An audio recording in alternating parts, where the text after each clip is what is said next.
Hi everyone, I am Dr. Thomas Kurian. I am a pulmonologist actually, although I have some interest in critical care, so I decided to do the EDIC exam also, and it was a wonderful experience for me. Why this video? Because I felt that during the preparation of my EDIC, I had hardly any resources. I did not have anyone to ask what the present scenario of exams is, what the present format of exam is, especially since it's been online recently. So I had promised myself that if I pass EDIC, I would do a video which at least some of you would find helpful, especially people who do not know where to begin, how to do this. I'm assuming everyone who is watching this video would have passed EDIC part 1. So big congrats, because at least for me the EDIC part 1 was much more difficult than the EDIC part 2. Why? Because EDIC part 1 actually assesses the depth of your knowledge, whereas EDIC part 2 addresses the breadth of your knowledge. You do not need to know in depth about each topic, although you need to know the most important evidences, the basic things which you do in an ICU. And the ESICM also say that the purpose of doing the EDIC part 2 exam is to know that you can work safely in an ICU environment in Europe, not to test your depth of knowledge, which already has been tested in part 1. Why this video? I already told you. So EDIC is a fun exam to give. There are two types of cases here. One is the clinical case scenario. You will be given 3 case scenarios. So each case scenario would be different. So first usually the first case scenario or one case scenario would be a medical case scenario. Another would be a surgical case scenario, and the third one usually would be something which is of a subspecialty or a super specialty, like burns or hypothermia or toxins, something about toxicology. So at the beginning you are given 10 minutes to prepare. So you would be given a case history, a summary, some of the relevant lab investigations and the x-ray, and you would be asked to read the case for 10 minutes. During this time you should be preparing about what the possible questions would be. The first question they ask would be usually to summarize your case or to give a differential diagnosis. So if you give differential diagnosis, do not try to summarize your case. The answer pattern in EDIC is usually like a checkbox. The examiner would have a checkbox. So only if give the answers would they be able to tick the box. You telling about the whole case scenario again would not help you in scoring any mark. So always be precise, be to the point, listen to the question carefully, answer what is asked. Usually the case progresses, then there would be a progression. Probably the patient would have come with a neuro case, and then it would go into an abdominal case. Then the patient might turn into a ventilator. The patient would have tracheostomy. They would ask the complications of tracheostomy. Ultimately, the patient might have an intracerebral bleed. They might ask about criteria for brain death. They would ask about how to counsel the patient. They will ask about what you would counsel the patient if there was an iatrogenic complication. So these are the things, and a case which starts off to be a neuro case can ultimately turn out to be a cardiac case. So you need to be attentive during your case. Then they give the second case. You get 10 minutes. The whole case scenario takes up 25 minutes. The example questions would be usually once you have given the first set of investigations, what further investigations do you want, or what can be the cause of the patient's dyspnea or altered sensorium, and they would have a checkbox of maybe the patient might be brain dead, or the patient has seizures, or has an intracerebral bleed.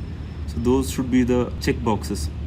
Then the case would progress. As I said, evidence is usually not asked, and even if it is asked, it would be only for 1 mark, and only the most famous papers are asked. You do not expect rare cases or rare case scenarios, rare evidences to be asked. what you would tell the relatives and how you would handle if an error occurred is very important. Clinical case scenario would be around 25 minutes each, and it would be 3 cases. Next is the faster paced computer based scenario. Here you have 3 types of computer based scenarios, which would be approximately 10 minutes, and you would get 8 to 10 cases. So there would be a set of 3 of this. So in total you would have 30 minutes, 10 minutes, 10 minutes and 10 minutes. 10 minutes for ECGs, 10 minutes for radiology where they ask 10 questions, 10 minutes for ABG and biochemistry where they would ask around 10 questions. One thing you should always remember is there would be a brief clinical context given at the beginning of each ECG or ABG, and which would be followed by simple questions which would not be elaborate like the clinical case scenario. They would just ask for an ECG, what is your immediate management, or an ABG, what would you do next, or what is the diagnosis. They do not ask for an explanation or anything.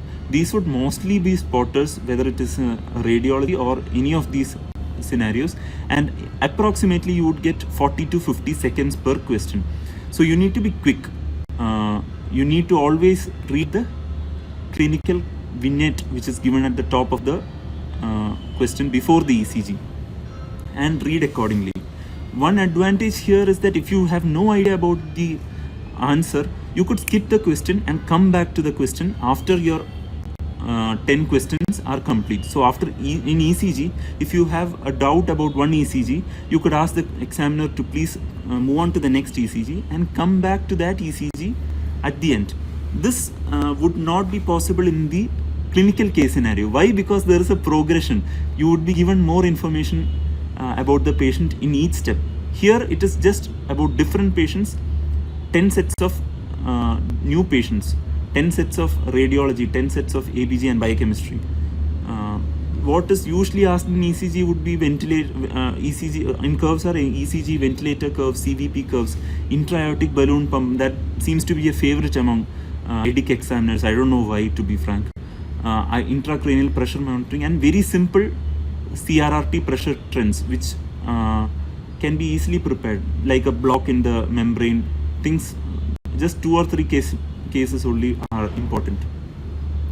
Radiology, they say that all emergencies which we should be able, before an official radiological opinion should be an emergency. That means you should be able to pick up an emergency at least, not a detailed evaluation of the CT or the X-ray or the ultrasound. In CT head, what is usually asked is intracranial hemorrhage, hydrocephalus, or gross obvious abnormalities only are usually asked. Any pneumocephalus, subarachnoid hemorrhage.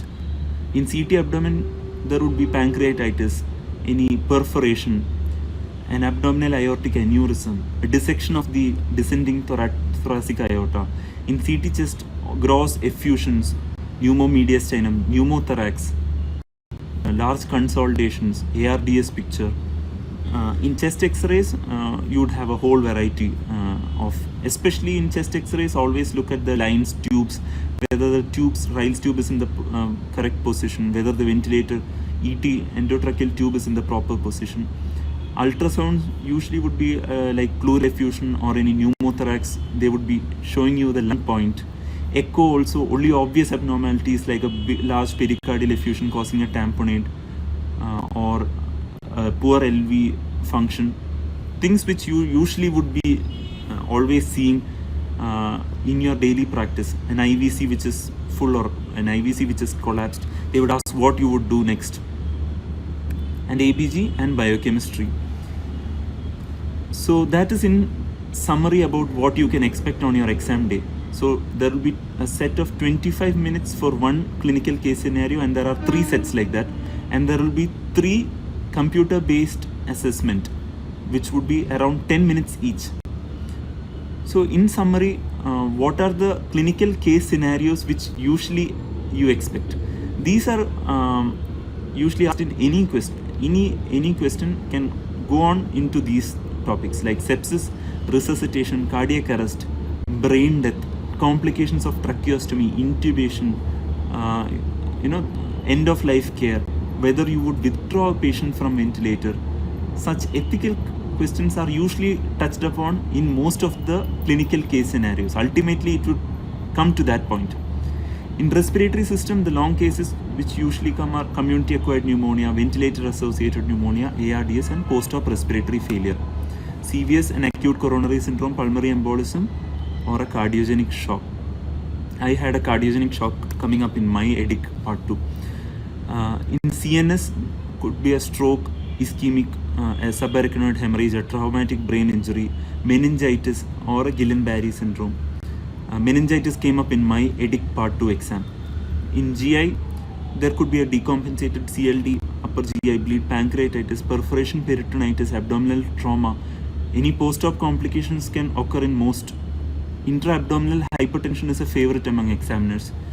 Trauma like traumatic brain injury, polytrauma, burns, drowning, hypothermia, and toxicology, TCA poisoning, paracetamol, cocaine, beta blockers, calcium channel blockers, carbon monoxide, organophosphorus, ethylene glycol, or other alcohols.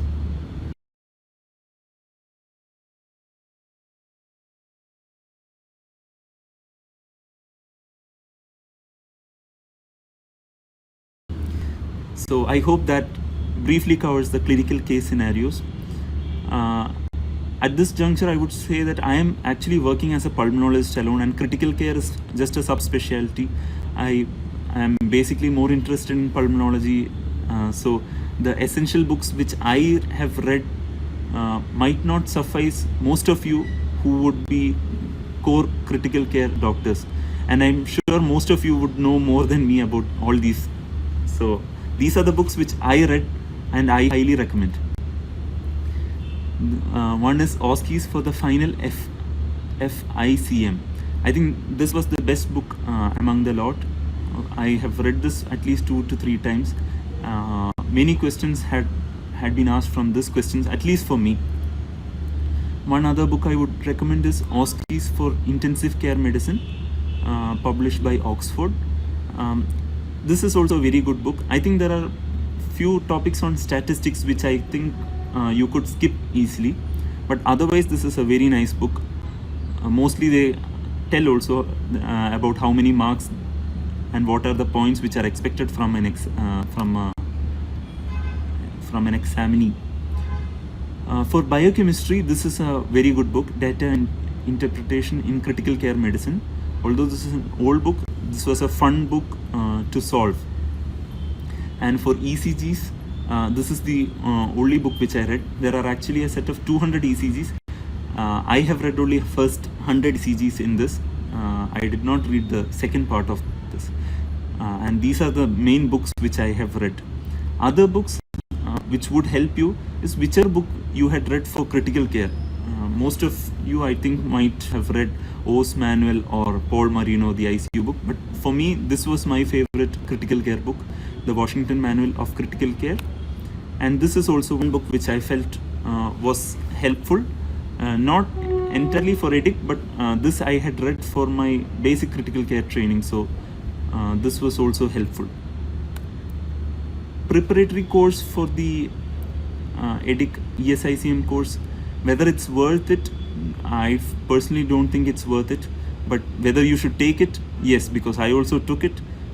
Just because the mock exam they give is really worth it, because you have a mock exam where an examiner would be there, they would be asking you questions, which I felt exams work after that. Whether the preparatory material was good, I don't think it was of any use. Actually, it was a worthless spending of my money. But yeah, so on the exam day, I would recommend that you wear a tie. I wore one. I do not know how many of them wore the same. Answer to the question, listen to the question carefully. In the case-based scenario, the computer-based scenario, if you think the question is too difficult, skip the question and come back later. And also read the vignette. That is a very important thing which many people, I think, skip. Sometimes the answer would be there in the vignette itself. You need not even look at the ECG or the ABG. In clinical case scenario, do not get put off with just one question. If you do not know some question, you could answer because there are no negative marks. You could attempt some questions, but do not get put off because all the questions would have carry only very negligible marks. So if you find that it is wrong, or you found that your differential diagnosis in my EDIC exam, for the case, actually for the differential diagnosis of an obtunded patient who was not conscious, I did not tell meningitis. Ultimately, after 2 or 3 slides, I understood that okay, the patient actually had meningitis. But I don't think that really reflects, because there are so many questions, so many places where you can get marks. Things which you should not take for granted are, things like putting an IV cannula. If the patient has come to the emergency, you would shift him to the critical care department. You would put a Ryle's tube. You would, ask for help. These are things which you might think that it is taken for granted, that it's so obvious, but those carry points, and you should be telling simple things. And I feel, do not let anyone tell that you cannot do this, because ultimately if you work hard, you would get EDIC in the first attempt itself. If you do not get, there's no problem at all. Try the next time. This is not the end of the world. Put your best step forward in the first attempt itself. If you do not come back, do it again. There is nothing you're going to lose. So I wish you all the best. If you want more questions or more lectures on the same, you could comment or subscribe to this channel. If there are enough people, I might consider doing the same. So I wish you all the best. Thank you so much.